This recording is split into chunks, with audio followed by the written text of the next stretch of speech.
coffee. As you know, for me, it's the nectar of the gods. No day is complete without it. Happy Thursday. Thought for the day. And I think this weaves in a bunch of stuff that I've been considering. And I'm going to start by going old school. Many of you remember the Semisonic song, if you're old, Closing Time. It's a song about last call at a bar, but there's a catchphrase in there that talks about what's going to happen in those last few minutes before the bar closes. That's really a bigger phrase about life itself. And that line is, every new beginning comes from some other beginning's end. Every new beginning comes from some other beginning's end. So what they're saying is they know that whatever was going on in the bar during that time, at closing time when you got your last drink, there was going to be something that new, that was born out of that. Something new begins out of that. But in order for that new beginning to happen, what once was a new beginning has to come to an end. Basically, that is the definition of change. Change means that whatever was happening, whatever you were in, something has to come to an end. It stops in order for change to take place. And the cliche phrase about change among church people is everyone likes change until they're asked to change.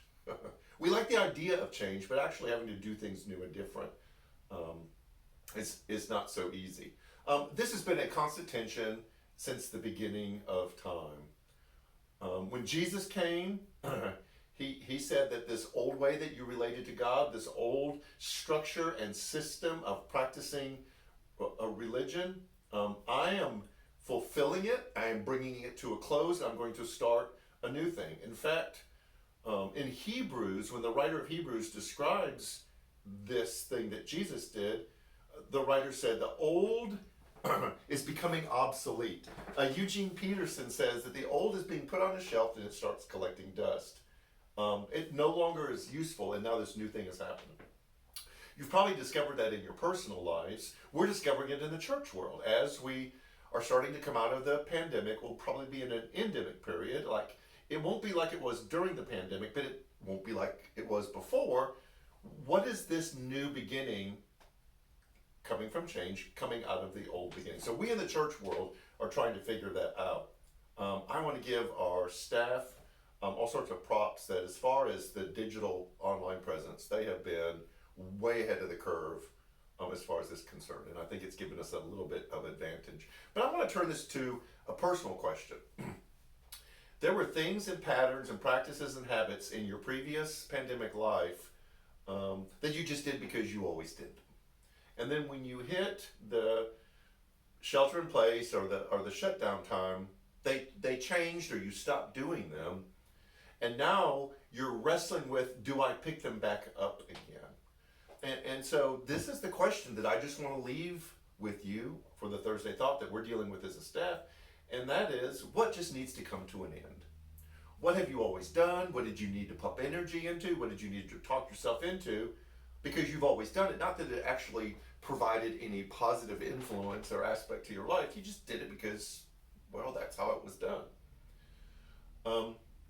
We're deciding that as a church. And so I think in each one of our personal lives, as we start to kind of ramp back up into pre-pandemic practices, what are one or two things that you could just bring an end to? They could clear up some energy, some resources, some time that would allow you to put more healthy practices into place. Hebrews described it as the old way becoming obsolete, putting on a shelf and collecting dust. Semisonic described it as every new beginning, this new thing that you're going to do, comes from some other new beginning's end. So that's the challenge as we go into the weekend. What is one thing that you can bring to an end? That's it. Sunday we'll be back into our Thrive series, talking about something that's somewhat related to this. You heard me talk Tuesday about rhythms, and we'll go into a deep dive about that. We'll have after party. The children's and student area will meet. There's a lot of stuff going on. You can check all our social media for that. So, have a great rest of the day, great weekend. It's supposed to be beautiful, and we will see you Sunday. Take care.